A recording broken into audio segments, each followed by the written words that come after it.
Okay, we are going. Okay, Mark, thank you so much for doing this interview. Sure. It's been just get a little bit going. Can you state actually for your birth date where you grew up, a little bit about growing up here in Winston, and a little bit of the background? Just Sure. quick, you know. Yeah, so my name is Mark Rabil, and I was born here in Winston-Salem, June 28th, 1955, and basically went to school here. As a family, 5 kids in the family. Went to Catholic schools for 13 years, which I believe gave me an ability to understand authority figures in black robes. Basically, you have to find out where their sense of humor is, and then you can get things done. But I do think that helps me with a lot of judges. So I had 13 years of school here. My dad had drugstores and worked in the drugstores growing up, and essentially all 5 of us kids were supposed to be pharmacists. None of us were pharmacists. 2 of us are lawyers. So I went to law school because I wanted to be a pharmacist, but science was not my thing. So then I decided to go to business school. The business school told me, yeah, you don't sound like you should be a business school person. You should go to law school. So I went to law school at UNC Chapel Hill. The price was right for in-state tuition in the 70s, and I came out of law school and went to work for my older cousins. Well, my cousin was 7 years older, and he suggested heavily that I should come work for him in this small law firm, which I did in 1980, and he needed somebody to do litigation of all types. So I did criminal, civil litigation, got on the court-appointed list, and that's how I got started. So, well, of course, what led to your becoming involved with the Daryl Hunt case, to jump to the heart Sure. of it? Yeah. Yeah, so there was a murder of a newspaper woman, and she was a copy editor named Deborah Sykes, and she was murdered on August 10th, 1984.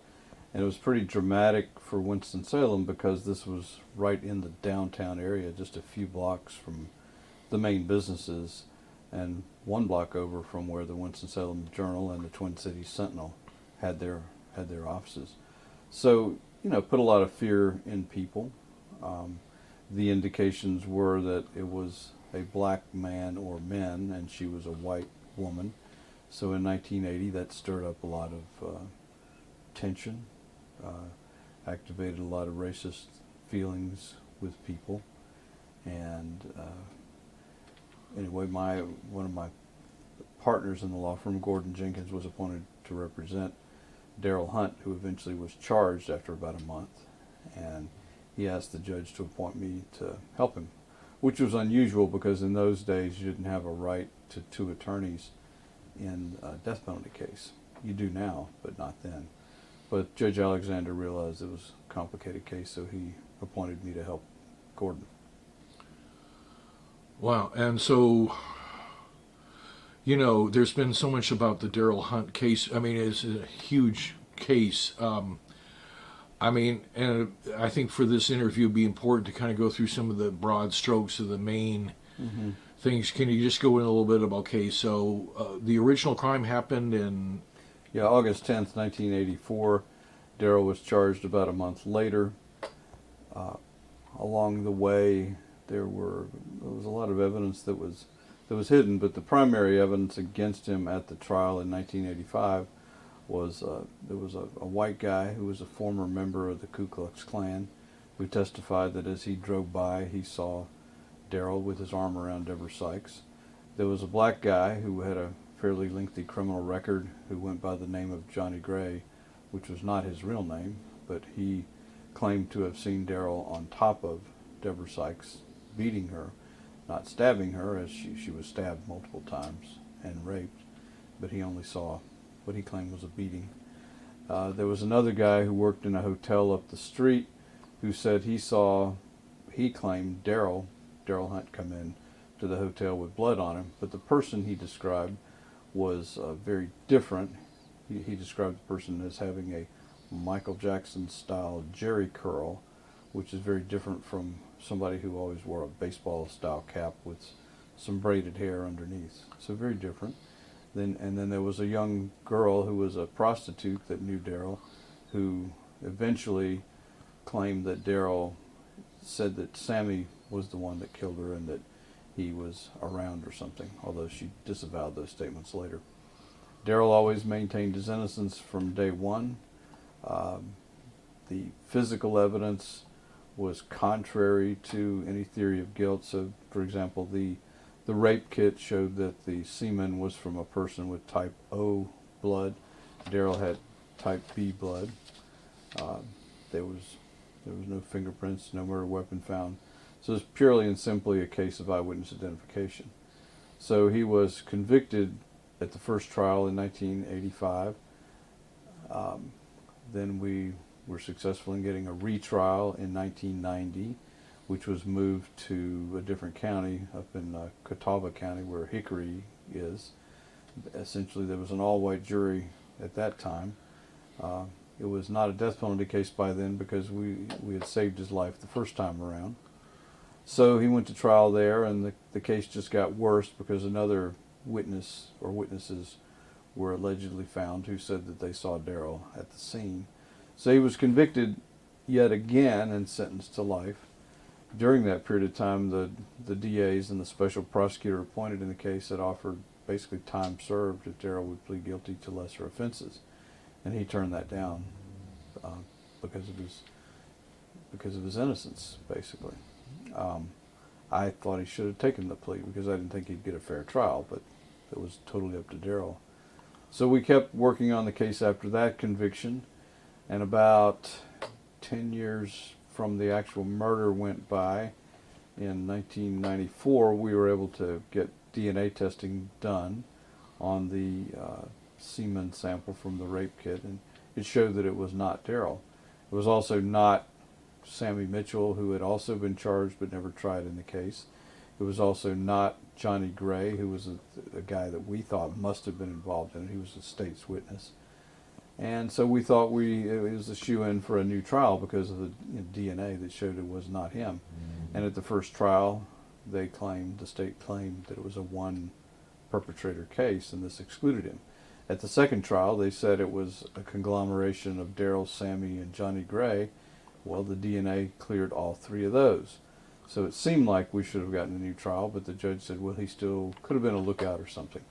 So we had to keep working on it and appealing through the state and federal courts all the way to the U.S. Supreme Court. We kept losing, went to the governor, tried to get clemency, lost there. And then in 2002, a new law was passed in North Carolina that allowed for DNA testing after a trial if there were new techniques that hadn't been used, and there were new techniques by 2002 and 2003.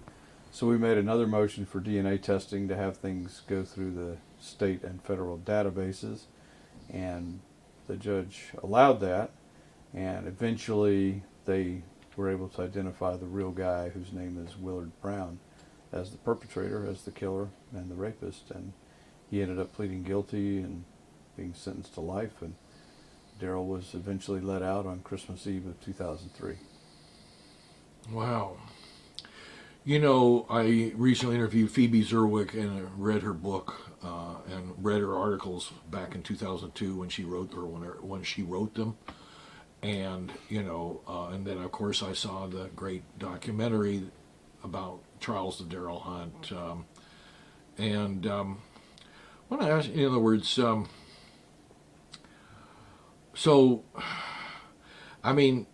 for altogether, I mean, he was in prison for 19 years? 19 and a half years. And of course he was sent all over to different facilities. Right. And what was it like for you how old were you when you first took on this case? 29. You were a young'un. I was. What a responsibility. What was I'm just curious what that was like. I'd like you to talk about your friendship with Daryl that became very deep. Yeah, so I was 4 years out of law school when I was appointed to represent Daryl. So it was, by today's standards, I was not qualified to be a death penalty defense lawyer.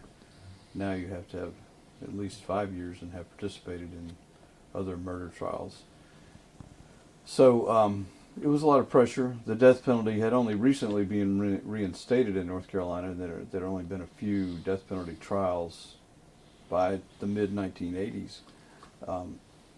So it was a lot of pressure, to say the least, for me and Gordon, and it a lot of publicity too, because as I was saying, it happened in downtown Winston-Salem, and you had the racial aspects to it.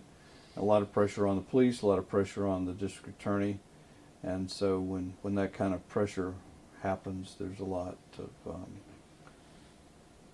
desire to win, and when you have such a attachment to outcome, it leads to a lot of mistakes being made, which there were in this case. So what was the question? Talk about over those years. I mean, before this case, had you been like to prisons much to just meet inmates or talk to potential clients? Just in other words, I'm just trying to get a sense of what it was like for you as a young attorney, and then this whole world of the prisons. And I know that Daryl went through many years where he was in solitary confinement. He was in prisons where his life was threatened by racist inmates or guards. Can you just talk a little bit about what those years were like for you? Yeah, so I got out of law school in 1980 and started practicing. And in the 4 years before Daryl's case, I don't think I'd actually been to a prison. I'd been to jail to see clients, but I did the pretrial and the trial level stuff, and so the appellate or post-conviction cases I was not involved in. So Daryl's, following him to all these different 15 prisons around the state over all those 19 and a half years was, that was a new experience for me. And, we didn't really pay attention in law school to what happened to people after they went to prison. Our job as criminal defense lawyers was to get either the best deal if they were guilty, or to get the best trial if they were claiming innocence, and get either win or get the amount of time reduced. And what happened after that, just a black box that we didn't pay much attention to. So after Daryl was convicted and I started visiting him on a regular basis at all these different prisons, then I began to see how horrible the conditions were, how hard it was on Daryl, the threats that were made on his life. And very early on, he told us, one of the first prisons that he went to, that a trustee in the jail, that's somebody who has inmate who has flexibility to move around, had overheard the guards plotting to kill Daryl. And the way they were going to do it was they were going to order him to go outside the fence and use a pair of scissors to trim the grass by the fence, that is a job they can order people to do, but people who have a life sentence like Daryl were not allowed to leave or go outside the fence, and if they did, then they could legitimately shoot them if it was an escape attempt. So Daryl refused the order, and he was put in the hole, and he refused it again after 30 days and kept him in the hole. And eventually he was transferred from there, but got a lot more threats. There were, people later told him, even guards, that they had contracts from the Klan and other racist groups to kill him. So, he had to do a lot of things to try to avoid being killed. And sometimes he actually got himself, by refusing jobs or whatever, he got himself locked up in solitary. And he calculated somewhere 3 or 4 years of solitary of his 19 and a half years, which we now know from studies increases a lot of, PTSD or complex PTSD, suicidal behavior, or, all of these things. It just really messes a person up. So because of Daryl, I learned about the horrors of incarceration. You know, I mean, Daryl is even the one that pointed out to me that the 13th Amendment did not really truly abolish slavery, that anybody who's legitimately in prison is a slave, and because the 13th Amendment allows for involuntary servitude for inmates. Okay, I'm going to stop it for just a second, and so weird to not see the image now, but it is recording, I hope. Okay. You know, over the years, I mean, just in terms of this case,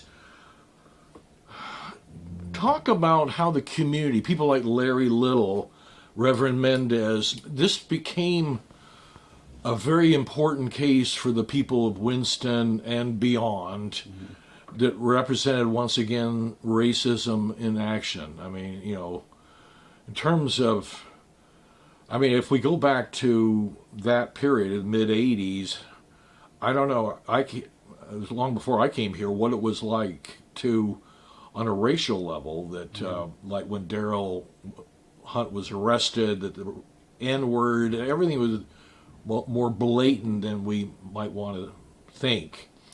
So can you talk about, you know, what the atmosphere was like in terms of that period, but then, you know, and along with the incompetence of the police investigation, you know, like the lead detective having been a former motorcycle cop, and I don't know if this is, I don't even know what my own question is, but if you can kind of go back into that period to talk about what I want to look at is just how deeply the racism of the whole system was kind of this is a classic case of all that intersecting in terrible ways for a human.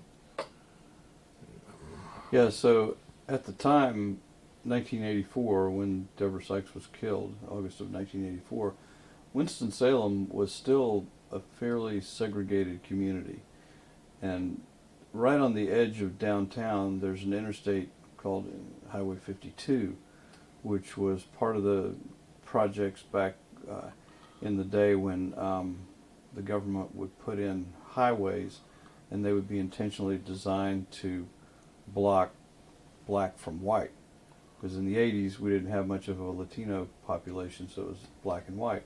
And Highway 52 basically segregated and separated east from west. And so it was, you know, expected that black people lived east of 52 and white people lived west of 52. And so this murder was a crossing of the line, the racial divide, which is what, you know, activated the basic racist fears of the people here. You know, it was, you know, I can speak to that because you know, I was part of that. You know, I grew up here. I know about the fear of East Winston. That was not somewhere where I would go or my family would go. You know, the farthest we would go would be downtown, which is seriously only blocks away from Highway 52. But it was just not a line to be crossed. Now, where Daryl was hanging out did come over into the west of 52 in that summer, but that was just barely some infiltration there. So when you had a murder that's ostensibly committed by a black person against a white person this far, you know, maybe a mile from Highway 52, the line of demarcation, the line of segregation, then it's going to activate a lot of stuff, which it did. You know, I mean, this was during the early 80s, about the time of this case. I mean, I would frequently hear the N-word not in the courtroom, so you know, during court, but during recess or in the hallways or whatever, either from police or witnesses, even judges a few times, you know. So that was the atmosphere. And it was when Daryl was charged, you know, there was relief that they got the black man that did this, and any doubts raised about his guilt were, you know, went by the wayside because they just, you know, needed a black man to be charged, and you know, he was the one. So you know, but there were people paying attention to what was going on. By that I mean there were black leaders in the community Larry Little, who was at the time in 1984 on the city council. Larry had been head of and founder of the Black Panther Party here in Winston-Salem, and he became interested, and because he had played basketball with Darrell at the YMCA in that summer, and Darrell didn't seem to him to be the type of person that would be involved in this. And Larry had been involved in some important cases in North Carolina and around the country because of his interest as a Panther. I mean, he was involved in the Joanne Little trial in the eastern part of North Carolina before this. He had been to California and had seen the trial of Huey Newton, one of the founders of the Black Panther Party. So Larry was very politically astute, and he was really able to deal with lots of different people, but he was not going to tolerate another lynching of another black man in this town. And there was actually one case that he remembered from the not too distant past where the black community really felt like there was a legal lynching of a guy. And there were other, in the 100 years before this, there were several of these types of cases that people remembered. So Larry became involved and met with us as the attorneys and found out, or confirmed, there really wasn't any evidence against Darrell. And he started the Darrell Hunt Defense Committee. And he brought in ministers who were very active in the community. Carlton Eversley, who moved here from New York, and John Mendez. I think he was also from the New York area, but they were already conscious of civil rights and racialization of the criminal justice system, and so they became involved in the community and helped form the Darrell Hunt Defense Committee, which raised some money for us to hire a private investigator and some expert witnesses, because in those days that money was not forthcoming from the state. It was before the creation of a lot of means for assistance, financial and otherwise, from the state. So it generated a lot. The case generated a lot of consciousness and activity from black leaders and black churches.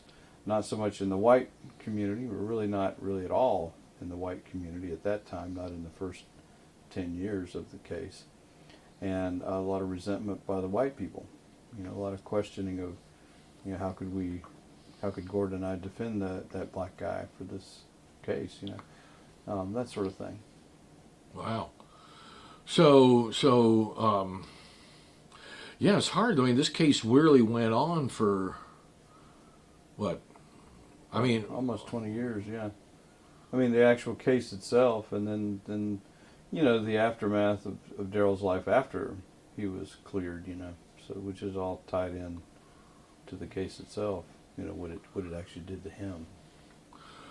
Well, I mean, so, you've gone over a little bit of in terms of Willard Brown, when they finally were, but they fought tooth and nail to do the injustice. They didn't give up easily in terms of, they still were determined, even though he didn't do it, that he was somehow involved. Or well, at first, when Willard Brown was identified, they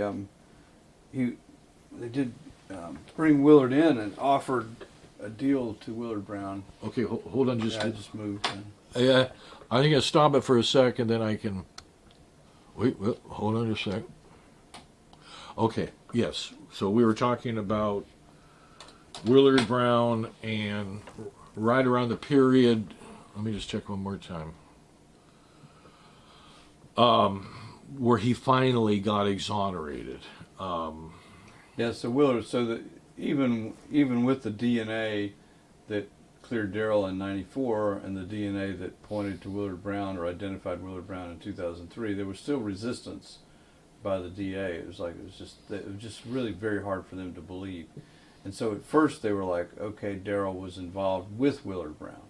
So they actually offered a deal to Willard Brown that if he would say that Darrell did it with him, then he would get a much lesser charge. But for whatever reason, Willard Brown, who had gotten away with it for nearly 20 years, said, no, I'm not going to do that.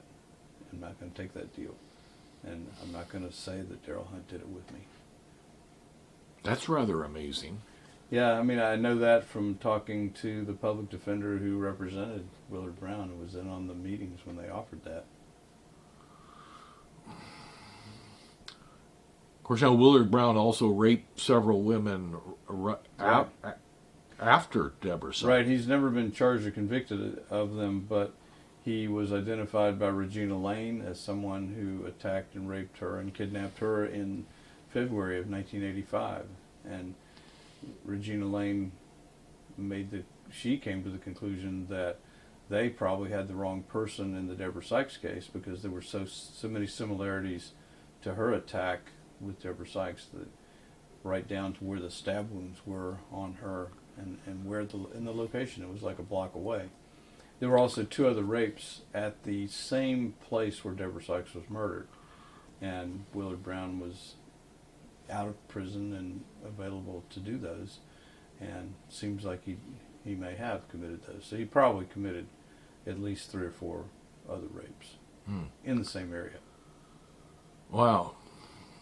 So the police tunnel vision and incompetence and racism led to at least 3 women being raped brutally. At least, yeah, some more, and who knows, because we don't know during those years when he was free what all he actually did, especially if he was attacking, I know, let me back up. So there really is no way to know how many other women Willard Brown raped, because what we have focused on, or what subsequent investigations focused on, is what was happening to white women.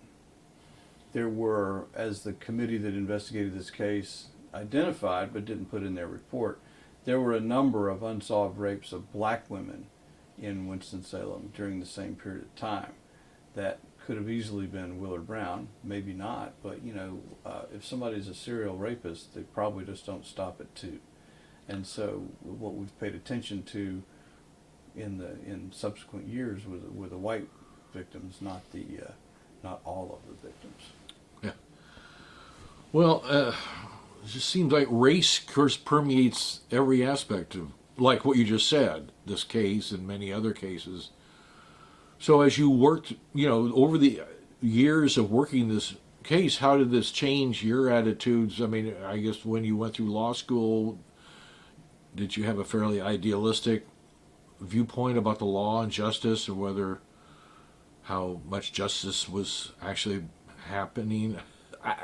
How did this? I'm just curious how this affected you and your attitudes about justice and the law as a lawyer. Well, I would say that completely rattled my brain in the sense of how I saw the world.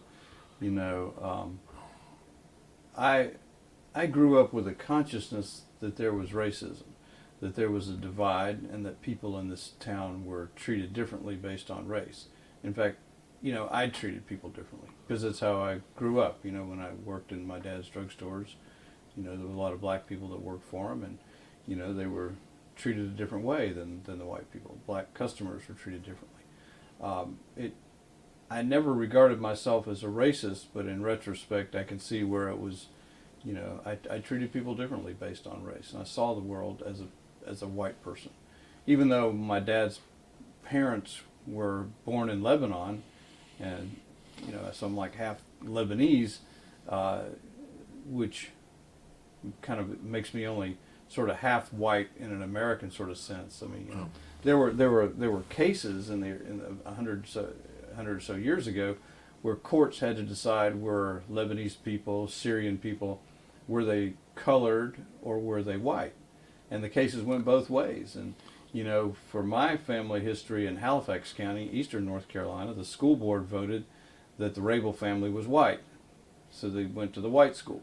So I was raised as a white person. So my point of view was white. My upbringing was white.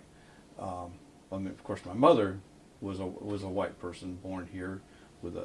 Her mother was from South Carolina. Her father was from Philadelphia. But basically Caucasian white people. So I'm a half and half. But I saw the world as a white person.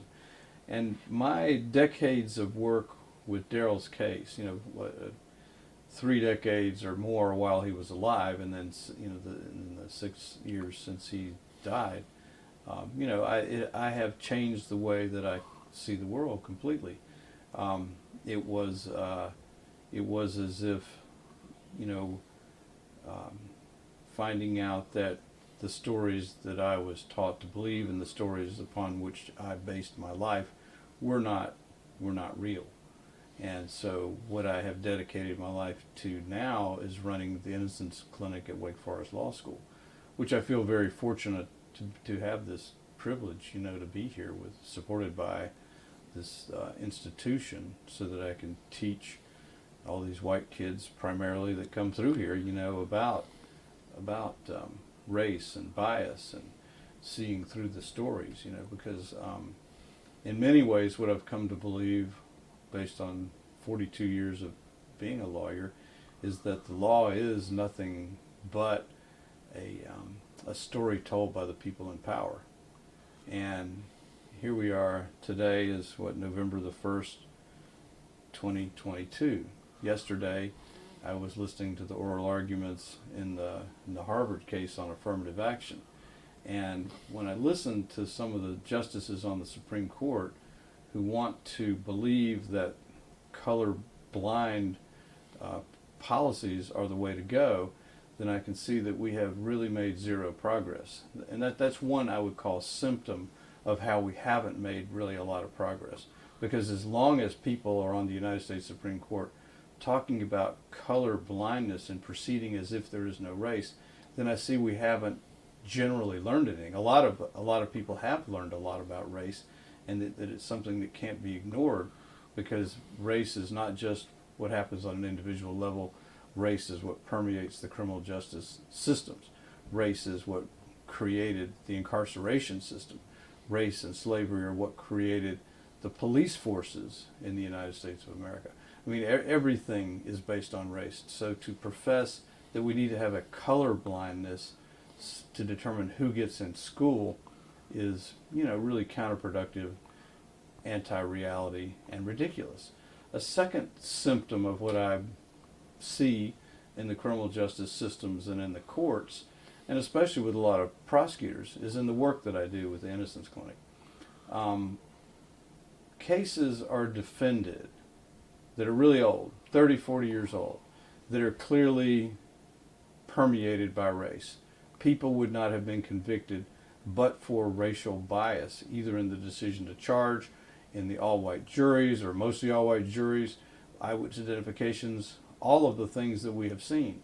And so prosecutors and some courts are still saying we must have finality, yet they ignore the fact that the very cases that are now being judged are based on and tied to centuries of racism that created wrongful convictions. And they want to come up with theories and explanations, colorblind theories, that justify the finality of convictions. So, you know, I guess what I'm saying is, I have hope for the next generations, the ones that are in law school, the ones that are, you don't have to be in law school to make change. In fact, you know, journalism, just anybody can help make change if we change the way we see the world. But it's going to be, you know, hopefully we'll change it before the world ends by climate change. Good point. Hold on just a sec. This is great stuff. Okay. I asked somebody a question and Siri started answering. That's wild. That was a pretty good answer too. Well, well, that's reassuring. Who needs anybody? We'll just let Siri run the show. Well, most law students now do their legal research using Google, rather than Westlaw and Lexis. I mean, you have to go to those to get more of the formal cases and everything, but research is done with Google. It's crazy. Well, that's scary. As long as they're not going to Elon Musk for anything. Anyway, well, you know, so that's very, you know, the apropos in terms of this whole affirmative action thing going. So, I'm just to wrap that story up. What do you think they'll get rid of it? I'm just. Yeah, I mean, I don't think there's much question that affirmative action or even policies promoting diversity in education, they're out the window as far as the Supreme Court is concerned, and that's going to be that way for a long time because of the age of the six conservatives. Wow. So we're fucked, basically. Yeah, I mean, well, To put it legally. want to get back to that great night in this building with you guys, and you mentioned this private investigator. In fact, he was in the audience there, next to, I think, somebody who also been involved with the case. I don't know if I found that very interesting. So what was, I mean, to take us into the kind of texture of the case, you you were able to hire a provide. What did the investigator? How did he help you work this case? Well, there were several different investigators. Richard McGuff, who was here at the law school a few weeks ago with me, he became involved in the summer of 1990 and continued to work on the case until Daryl was released in 2004. Before that, we had, during the first trial, we had a guy named Slick Poteet, who was a local investigator who did a lot of work during that first year. And then there was another guy, Les Burns, who helped on the case through James Ferguson's firm. James Ferguson and Adam Stein became involved in the case in 1985 after the first trial. But Richard and I worked together a lot because after Daryl was convicted wrongfully in 1990 in the Catawba County trial, we decided that the only way we were ever going to get Daryl out was to solve the case, and that was going to be, hardcore investigation. And we had a number of different suspects that we tried to track down. In fact, I've written about these guys in a law review article a few years ago. There were several main suspects that I had, and I feel like if I were a prosecutor, I could have convicted each of these people and gotten them the death penalty, but for one thing, and that is the fact that we now have DNA evidence, or we had it starting, in the 90s, and so when we would try to finalize whether this person actually was guilty or not, Richard would go and have them drink out of a Coke can or smoke a cigarette. We put the can or cigarette in a bag and take it to the lab, and we ruled out several people. So we did pre-exonerations of people that I thought had to have been guilty. There was one guy who actually worked with Deborah Sykes at the Sentinel, and I got an anonymous tip that this particular guy had he had sort of a thing for Deborah Sykes and wanted to go out with her, and really became obsessed with her in that short period of time that she worked there. It was strange because he committed suicide on the day of Daryl's preliminary hearing, or on the day after. Don't know, it seemed strange to me. And then there was a lot of other weird coincidences that to me pointed towards guilt. Because he was dead, we couldn't, without exhuming his body, we couldn't do DNA testing on him.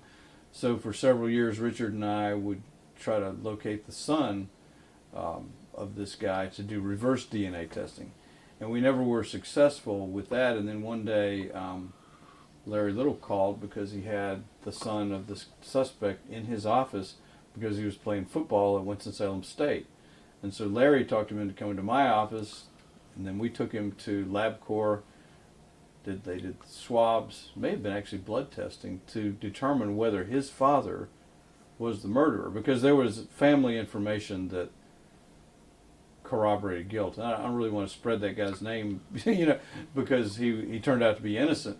But thank God for DNA. So there was, that guy we exonerated, even though I would have sworn he was guilty. There was another guy who had mental issues, very tall guy, crazy guy, so to speak, who lived right near Deborah, or not where she lived, but near where the murder occurred. Lots of witnesses said that he made admissions and had blood on it. I mean, all sorts of things. It sort of made me feel like a prosecutor who had wrongfully convicted somebody. In other words, I could see how tunnel vision evolves, because you want somebody to be guilty so much that you kind of ignore other evidence. And there are examples of me, when I go back and look at things that we now have in the archive, I can see that I misremembered things or misinterpreted evidence because I wanted to show that so and so actually was the murderer, and and so I have personally experienced what that tunnel vision is like, that I on a regular basis accuse prosecutors of or police of. Okay, I'm gonna stop for a second. I just want to check. Okay, we're going. Yeah. So, and a really important part of the whole story with Daryl, and there's lots of stories. I still don't know all of them. I think. Hold on, let me just check one. I just want to make sure we're on. Yes, I'm sorry. Go ahead. Yeah, in terms of the stories of the case, I think I'm still learning stories, as everybody involved in the case has sort of a different take, a different lesson. I learned a lot recently from Phoebe Zerwick's book that just came out this year, Beyond Innocence, The Life Sentence of Daryl Hunt, because she incorporated a lot of Daryl's journals, a lot of which I had never read. But you were asking me about the film, The Trials of Daryl Hunt, which went around to film festivals, 2006, 2007, was on HBO in 2007, and it's been shown a lot ever since then, around the country. The film itself, the filmmakers actually started working on the film in 1993, and they were, Ricky Stern had been friends with Richard McGough, our investigator's wife, in school at UNC, and that's how that connection was made. And I always thought that we were not going to ever win in court, and so I thought we needed a documentary about the case, or at least some sort of national view of this case to put it out there, because I'll never forget in law school, one day they had William Kunstler, a big civil rights lawyer, come and speak, and he said sometimes the system has to be embarrassed into doing the right thing, which that's not something usually lawyers are going to think about, and because it can be a little bit awkward to try to put, so to speak, pressure on a court system. But I began to see people getting relief because of either documentaries or publicity, and there's no way to ignore it. And essentially the relationship between the media and documentaries is this political connection, because all judges are there because of politics, and most district attorneys are elected. So it's all political. Anytime there's an exoneration, it's a political event. Anytime there's a conviction in a big case, it's a political event. Politics are inextricably bound to the fabric of the legal systems. And so in order to win a case where there's all this evidence against your client, you have to reach into the political realm, which means reaching into communication with the media, which can be, difficult from an ethical perspective, because you have all sorts of things that you have to balance. So I started reaching out to find filmmakers or somebody to do something about Daryl's case in the late 1980s, early 1990s, but we didn't get anywhere. 60 Minutes, those type of shows, even some of the ones, I don't know I can't remember the names of them now. It's been so long, but they were like, we want to do it, but it's not a happy ending at that point because Daryl didn't get out. We even talked to PBS. Ofer Bikel was going to do something on the case, but after they came and interviewed me, they decided they would do the Ronald Cotton case because he was getting out. It was a DNA exoneration in Burlington, North Carolina. So we weren't getting anywhere. Finally, Richard made the connection with Ricky, and they came and started filming in 1993, which I thought was really good because I wanted any judges hearing the case to realize that this was a significant case, and they needed to think twice before they ruled against us. They ruled against us. I don't know if they thought twice, but we have a record. We have a record of what was actually said and done in these courtrooms from 1993 on. At least the ones that allowed cameras in the courtroom. Now, the documentary, the making of the documentary did not have an impact on the ultimate exoneration of Daryl, because by 2003, the filmmakers were unable to raise money from different sources because we didn't have a happy ending. It wasn't an exoneration. So they only picked back up when I called and said, look, we've got this DNA. And then they came back. They flew in from New York and at different times started filming the courtroom stuff and the actual exoneration. Now, film was great. It premiered at Sundance, nominated for the Grand Jury Prize, won 20 different film festivals for the best documentary, Audience Awards, HBO, shortlist for Academy Awards. All these things that me as a lawyer, I would never encounter. But here's the beauty of what happened though, for me in terms of the way I see the world, was that during those 20 years of representing Daryl, I was his lawyer, and we were close in the sense much closer than an attorney and client would normally be. But there was always a border, a protection. I was the lawyer, he was the client. I lived out here, he lived in there in prison. I didn't exactly see the world the way he did. I saw his case through the world of the law and what did I need to do to free him, to extricate him from all of that. But what the film did was it gave us an opportunity after he's exonerated, cleared, pardoned by the governor, to spend a lot of time one-on-one with him. Because when you travel with somebody, you really get to know them. That's why you should never marry somebody until you've traveled around with them, because then you really get to know a person. And so I really got to know Daryl really well. And there was this one thing that happened in the summer of 2006 that opened my eyes to something that I really had heard about but never personally experienced. So we were, the film was being shown in Washington, D.C. at some type of organization was screening it, and they put us up at this funky hotel called the Hotel Helix, which is like staying, it was like visiting the Jetsons. It was like all this modern, spacey kind of stuff with bright neon colors all around. And Daryl and I were waiting in the lobby for somebody to come pick us up towards the end of the movie so we could do a Q&A. And I'm sitting across the table from Daryl, and he starts breaking out in a sweat, and I can see that his chest is like, Daryl, what's going on? Are you having a heart attack or what? And he just had a puzzled look on his face, and he finally said, oh, I know what it is.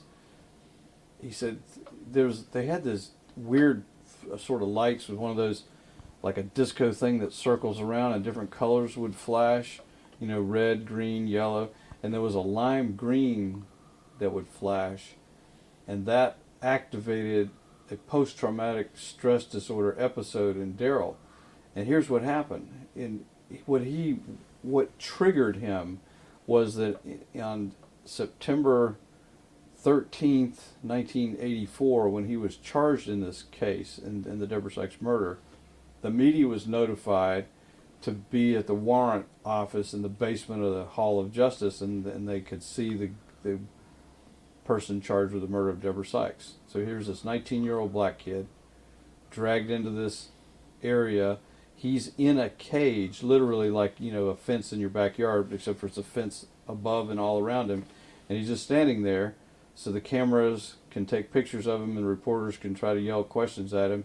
And he just focused on the socks of one of the Winston-Salem newspaper reporters, and they were these lime green socks.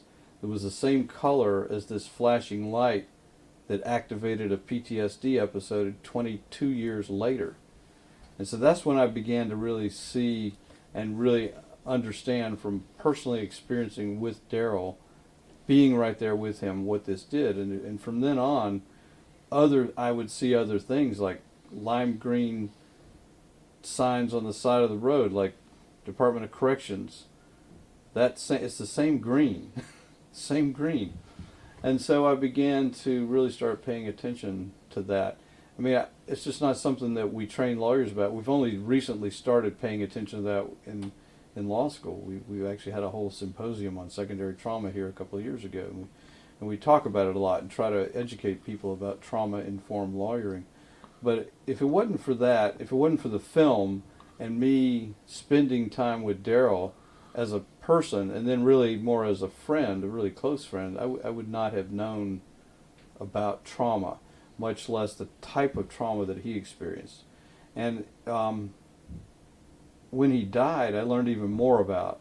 I learned so much more about Daryl even after he died, because while he was alive, he kept the fact that he was addicted to opioids, heroin eventually, from us. I mean, I knew he would go away here and there, but I just trusted that that was because, you know, he's a celebrity, he needs to get away.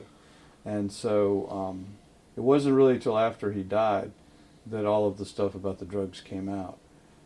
So I learned a lot about that. But even before that, on the day that we found out that he died, and he was shot in the lower abdomen, it went through his heart and killed him. The police said it was suicide. I find that very hard to believe, because I had, you know, been with him a couple weeks before. We were making plans. He seemed okay. I mean, it is possible that it was suicide, but it's unusual to shoot yourself from down below like that. But anyway, I was finding out all sorts of things that day, March 13th, 2016, and we had a little service, where a gathering of people at Reverend Mendez's church that night, and afterwards several of us went to a restaurant. It was like we didn't know what to do, so we went to this place in downtown, and Reverend Mendez said to me, "I know you blame yourself for this." And he said, "What you have to remember is you, as an individual lawyer, did everything you could within the system to free him. But Daryl was a victim of something much greater that we call moral injury or complex PTSD, which is what happens to people in prison, especially if you're wrongfully there. It's like moral injury is used like with people, you know, kids who are abused by a priest, and then the church covers it all up, you know, or it could be not just the Catholic Church, but any type of church or any type of institution where you're abused by the very institutions that you're taught to trust and believe in. Complex PTSD, which he also was a victim of, was all of the things that happened to Daryl along the way. You know, all of the attempted murders of him in prison, the you know, negative publicity he reads about, just all of the inhumanity that you experience in an incarcerated setting. You can't open a door unless they open it for you. You can't go to the bathroom unless they say you go to the bathroom. You can't eat until they tell you to eat. If they tell you to do this, you have to do that. You know, all of these things are one episode that could create PTSD after another. It's very much a living in a combat zone for 20 years, you know, and you add the wrongfulness of it and the moral injury to it, and you add solitary confinement, which exacerbates suicidal ideation and all sorts of mental health. I mean, it's just, from Reverend Mendez, then I began to study what the meaning of complex PTSD and moral injury was, and Phoebe has written a lot about that in her book. And so, you know, there was my life before I got appointed to Daryl's case. There were the 20 years of working on Daryl's case. There were the 12 years of working with Daryl after his exoneration, before he died. And then there's been the 6.5 years of even becoming aware of even more stuff afterwards. So there's been these 4 major phases, I guess, of my life and evolution of how I see the world. And, you know, I see how I see this country as basically founded on slavery, dependent on slavery, and continued ever since. And when I hear yesterday the Supreme Court the majority of the Supreme Court wanting to be colorblind and deny where we are, it is both a letdown and an incentive to continue doing what I'm doing. Brilliant. Okay, hold on. Educational session, you know. What do you mean? Well, you know how ever since, you know, the George Floyd thing, that a lot of white people have finally said, "Oh yeah, I do need to stop and think about racism." I mean, you know, it activated in me a desire to really stop and take a look at how I see the world. And so the summer 2 years ago when Floyd was killed, you know, we were all basically at home. It was before the vaccines, but during the pandemic. And so, and then when George Floyd's killed, I mean, obviously, because of what I do, I'd been paying attention to police shootings, but it just gave me the opportunity to really stop and think about it. And so I read a lot. I reread Ralph Ellison's Invisible Man, which is an incredible description of the experience of a black man even in the 1950s. Let me just say, not much has changed, and Resmaa Menakem book on my grandmother's hands, white fragility.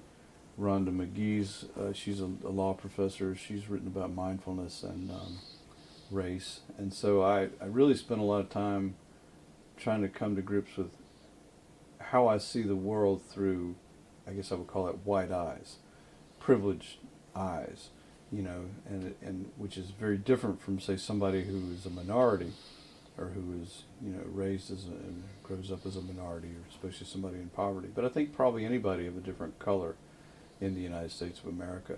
I mean, I wake up in the morning, I have an expectation. I know the floor is going to be warm. I know the water's going to be running. I know I'm going to get a cup of coffee. I know I'm going to have something to eat. I know people are going to let me go by. I know that I have a job that I'm going to go to. I know that I have a retirement plan working for me. I know that all sorts of doors are open and available to me because I was raised as, identify as a majority person. It changes completely the way that I see the world from my clients, especially my poor and minority clients. And I think everybody needs to try to stop and do that. I mean, that's hard. It's hard. I've tried to create ways of teaching that in the law school. For example, Phoebe Zerwick and I created a course here at the law school called, it's a joint class with undergraduate and law school. We call it Racism, Journalism, and the Law. And we bring in undergraduate students from the journalism program, and we have law students. And this past year, we used this class. I tried to, incorporate some basic meditation, mindfulness. I don't think we did enough. We got to finesse that so that people can at least stop and see how they see the world now. How do they see race, and then use a particular case that we were working on, a death penalty case from 2010, where a former client of mine got the death penalty from an all-white jury in Statesville, North Carolina. And the idea was to take this class as an opportunity for these different students from different levels, different walks of life, different races, to explore themselves as to what is the lens through which they see the world, and then either set that aside or become aware of it so that they can see how this particular client in this particular murder case was convicted and given the death penalty because of race. And it's not just the things that happen in the courtroom, such as an all-white jury, but also the crime scene tape that the sheriff put behind our counsel table for 5 rows back, so that the black people had to sit in the back of the courtroom and the white people with the victims get to sit over here. And so we used this law that was passed in part because of Darrell's case, called the Racial Justice Act, passed in 2009, repealed in 2013, but it is a way to use the law as a mechanism to study systemic racism. In other words, what this law looks at is there systemic racism in this case, or even individual racism in this particular case, to such an extent that race was a significant factor in the ultimate outcome of the death penalty. And so we looked at not only the courtroom things and the jury selection, but also the environmental aspects, the community aspects in the town of Statesville, like the neighborhood where our client grew up, which was a poor neighborhood that was filled full of black people in the 1970s because of so-called urban renewal, where they moved black people from the central city to these 3 neighborhoods in Statesville.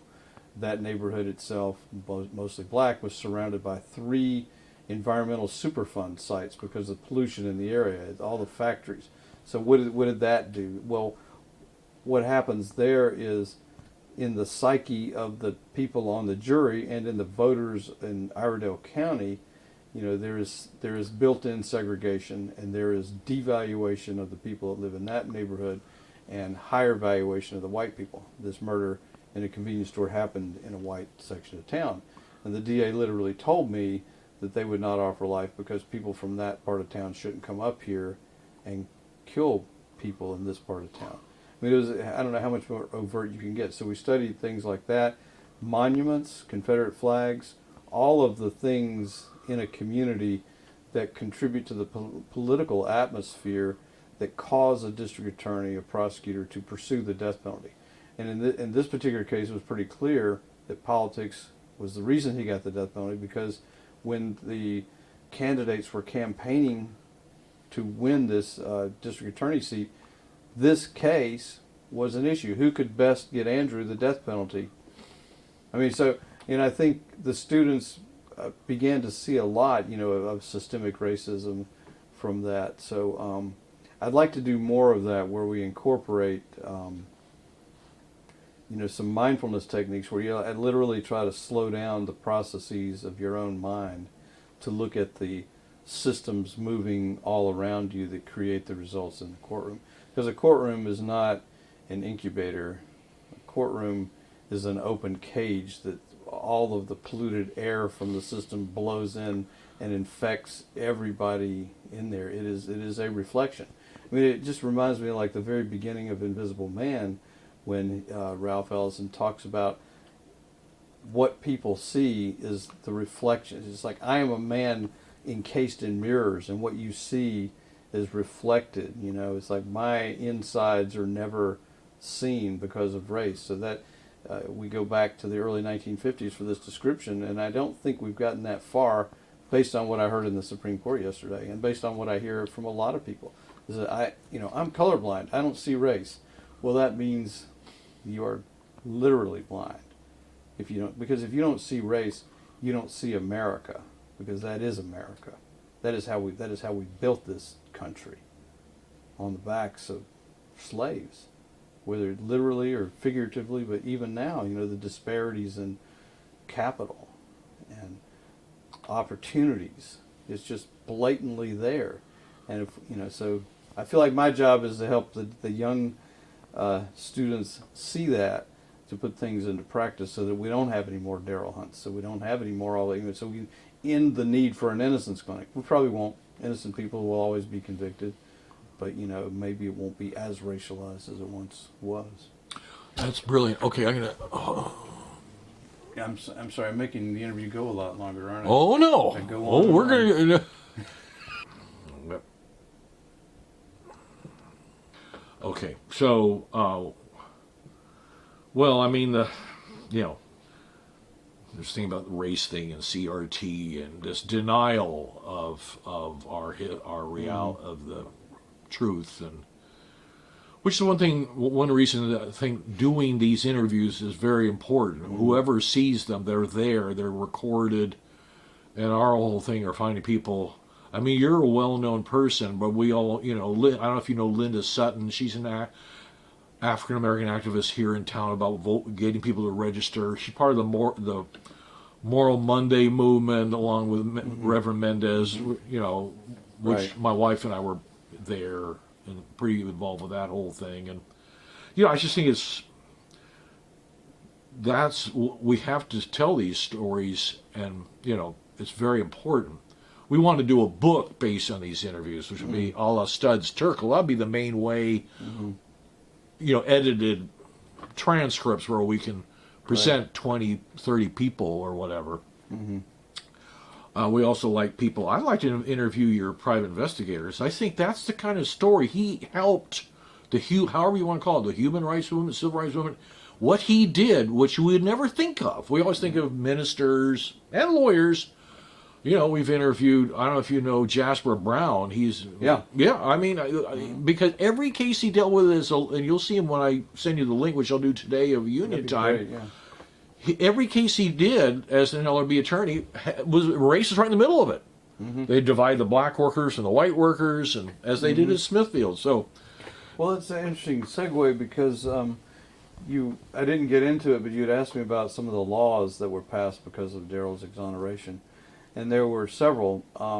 One was the creation of the North Carolina Innocence Inquiry Commission, which is the only one of its kind in the United States. Is where people can make claims that they are actually innocent of what they've been convicted of. This is after they've exhausted all their appeals and everything. And so Daryl was instrumental in his case, and Daryl was he went to the legislature with Chief Justice Lake to help get that passed. There was another law, the lineup law, that now requires certain precautions to be taken for lineups, because Daryl was wrongfully identified from various lineups. So there's protections with that now. There's open discovery, which means we get to actually see what the police reports were in a particular case. Before 2004, we didn't have a right to see what the evidence was, or even no matter what the Constitution said, they weren't giving it to us. There were 3,000 pages hidden in Daryl's case, for example. So that was used in order to help get this new law passed. That and another case of Alan Gell. I mean, the exonerations, DNA and otherwise, are driving criminal justice reform like nothing has ever driven it, because people actually see that there are real innocent people. There's been over 3,000 people exonerated since 1989, and only about 10% of those are DNA cases. So it's crazy how many exonerations that there have been, yet there's probably another 25 or 30,000 innocent people in the prisons. So it's been hard. But I just went to an event the other night in Raleigh. It was the 15th anniversary of the North Carolina Innocence Inquiry Commission, which was this agency created because of Daryl's case and a couple others. Since its creation, they have looked at over 3,000 cases, and most are rejected, but they have had 15 exonerations in their history. And so the next day, after this event, they had a symposium where they were talking about some of the things that they've learned, as a result of a lot of the exonerations along the way from some of the staff attorneys and that sort of thing, and even commissioners who would speak about things. And they, without question, they see tunnel vision, cognitive biases, and race are driving factors in wrongful convictions, which is very interesting to hear coming from people who are, these are people that are part of the system: judges, district attorneys, defense attorneys, community leaders that are part of this Innocence Commission, created by conservatives to make the system look good, and yet their database is showing what we have been saying about cognitive bias, tunnel vision, and racial bias. It's very interesting to see that something that was created because of Daryl's case now generating this database. And so I think this is what I love about this project that you're doing, is you're preserving the stories that people like me have gathered along the way, and I really do hope you can talk to some of the other people in the case. I know you've talked to Reverend Mendez. Larry Little would be great if you could. My investigator, Richard McGough, would be a really good person to talk to, because he's not only been involved in this, but lots of other cases. So lots of stories there, and lots of observations as to how we can try to begin to fix some of these things, which is really basically we just have to change the way people see things. And I don't have much hope for people our age. It's possible. I think I've changed the way I see the world, but mostly people are more concerned about their retirement, where they're going to live, and where they're going to go on their next trip, or what time are they going to go to the mall. No offense, Matt. I'm not saying you're a mall walker. I don't have any idea. I walk around outside. Oh, I love going to malls. The Haynes Mall is loads of fun. That's funny. I have to say, you're going this weird segue, brief thing. My grandfather actually was a Ukrainian Jew who got out of Kiev in like 1910 or something, came to U.S., the old classic story. My dad grew up in Chicago and married. My mom was a WASP from Whittier, California, where Nixon started and had a ranch and Rex Kennedy. So I'm a half and half for myself. So I think it's interesting that you you have kind of two different points of view going. I do in terms of looking at the world. You go through denial, basically seen as a white person, but then we've all gone through so many changes, especially in the last 5 years of thinking about all these things. But anyway, Well, you know, what I didn't mention too was on my white side, the South Carolina roots. My mom, who passed away a couple years ago, told us stories about going to South Carolina and seeing relatives there, and I guess my great uncle's closet, you know, found his Klan robe. So you know, I've got Klan roots on my white side, and I don't know what kind of terrorist roots I have on my Lebanese side, but you know, it is, and it's funny because you know I was. I guess, you know, growing up, we always talked more about the Lebanese side because of the food and, you know, we were darker skinned and that sort of thing. But really, you know, I was raised in the white community because the Halifax County School Board determined the Rabils were white. I mean, how bizarre is that? What if they said we were colored? Where, you know, where would any of us be? that's amazing. All right, hang on one second. Get to the issue of faith, and you know, not in a religious way, so to speak, but in terms of, I know that Daryl would never waver. He would never plead guilty. He was new, and he had to. Other thing that always struck me reading her book was this amazing recall that he had about information. Astonishing. And I did hear him speak once. It was around something, a River Run Film Festival, and at something, and you know, was very struck by it. But I'd like to. How do you think Daryl maintained his faith, and then how about you? And when you went through these years of, you know, of fighting for him, how did you keep your faith? It was a very personal thing. I mean, I had faith in Daryl that he was innocent, and I trusted him from the very absolute beginning. He had this memory, like you just mentioned, that he knew exactly where he was on August 9th and 10th, every place that he'd been, who he talked to. He had incredible recall for detail. Some of that may just be because he had a difficult youth and he paid more attention because he had to know, you know, he was more on high alert, like somebody who was, you know, being prayed, you know, so you have to pay more attention. So in prison, he was very, you know, keenly aware of who was around him. Even after he was exonerated and got out, he was able to sort of read people. And,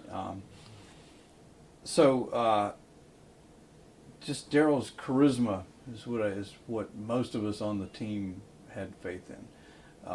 We knew he was innocent, and so it was sort of like we had no choice but to march on to fight for his exoneration. Now, sometimes, you know, religious faith played a role. I mean, we had the ministers, the ministers who were fighting with us. Sometimes they lost their religious faith, and the lawyers had to talk to them to restore their faith. The lawyers had, you know, faith sometimes in the system, and sometimes we lost that, and the ministers had to refurbish that. But in the end,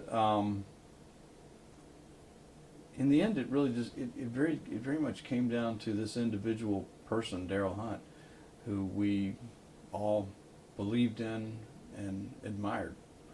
Was he flawed? Sure. I mean, as we now know, he was much more flawed than we knew.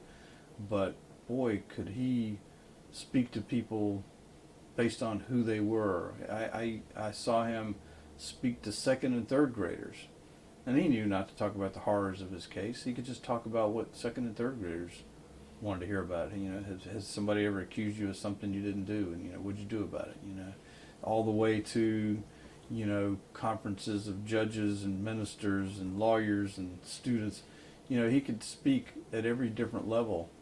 He was a fairly incredible person.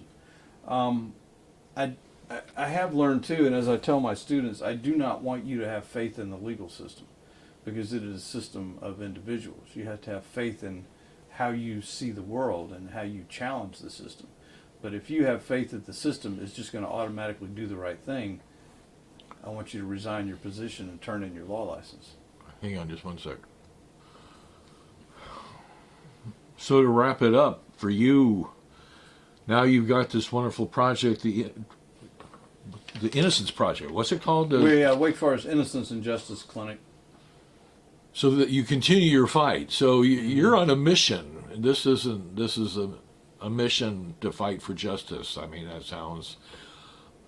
Yeah, it's I guess it's evolved into multiple parts. Mainly now, I want students, law students, who are the future prosecutors, the future judges, the future defense lawyers, to see the world differently, to see it for what it is, to see it for one story built upon another story controlled by power, and how individuals like Daryl Hunt and others are affected by that. And just one final statement in terms of people out there in the world who might see this interview beyond law students. What would you tell them to encourage to keep fighting? I would say do everything you can to determine how it is you see the world. And to me that means, introspection, guided by principles of mindfulness. I mean, I think you have to, mindfulness involves slowing the world down and slowing down your perceptions to take a bird's eye view of everything that affects you, whether it's the undercurrent or whether it's the sounds around you or whatever, so that you can see the systems of oppression and the systems of bias. I want people, whoever they are, to slow down and see how things actually operate so that we can put a stop to injustice. So are you hopeful for the future? I must be, because I probably wouldn't be doing it if I wasn't. On the other hand, what choice do we have? Wow. Well, let's end on that note. Mm-hmm. Unless there's something else you'd like to say. I think I've said enough. Okay.